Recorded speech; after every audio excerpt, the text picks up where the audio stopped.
যুক্তরাষ্ট্রের সেনাপ্রধান general Randy জর্জকে হঠাৎ বরখাস্ত করেছেন প্রতিরক্ষা মন্ত্রী পিট হেগসেথ। পেন্টাগনের শীর্ষ পর্যায়ে বড় ধরনের রদবদলের অংশ হিসেবে বৃহস্পতিবার এই পদক্ষেপ নেওয়া হয়েছে। বিষয়টি রয়টার্সকে দুই মার্কিন প্রতিরক্ষা কর্মকর্তাই নিশ্চিত করেছেন। পেন্টাগন বরখাস্তকে অবসর হিসেবে উল্লেখ করেছে, জানিয়েছে ৪১তম army chief of staff general Randy George অবিলম্বে অবসরে যাচ্ছেন। তবে জেনারেল জর্জের মেয়াদ শেষ হতে আরও ১ বছরের বেশি সময় বাকি ছিল। এই হঠাৎ পদক্ষেপে পেন্টাগনের শীর্ষ পর্যায়ের নতুন দিক নির্দেশনা এবং রদবদলের ছাপ পড়তে পারে বলে বিশ্লেষকরা মনে করছেন।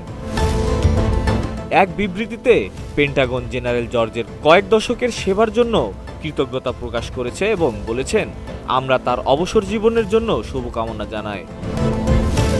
জেনারেল জর্জ মার্কিন সেনাবাহিনীতে দীর্ঘ সময়ে গুরুত্বপূর্ণ দায়িত্বে ছিলেন এবং বিভিন্ন সমসাময়িক সংকটে নেতৃত্ব দিয়েছেন। তবে মার্কিন প্রতিরক্ষা দপ্তর এই হঠাৎ পদক্ষেপের কোনো সুনির্দিষ্ট কারণ জানায়নি। পেন্টাগনের এক কর্মকর্তা জানিয়েছেন, এটি পেন্টাগনের শীর্ষ পর্যায়ে বড় রদবদলের অংশ, যা ভবিষ্যতে পেন্টাগনের নেতৃত্বাধীন বাহিনীর কাঠামো ও নীতিতে প্রভাব ফেলতে পারে।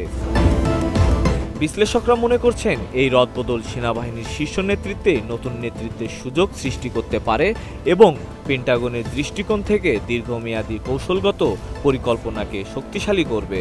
তবে হঠাৎ বরখাস্তের কারণ সেনাবাহিনীর অভ্যন্তরীণ তৎপরতা ও বিশ্লেষণ পর্যবেক্ষণের বিষয় হয়ে দাঁড়াতে পারে।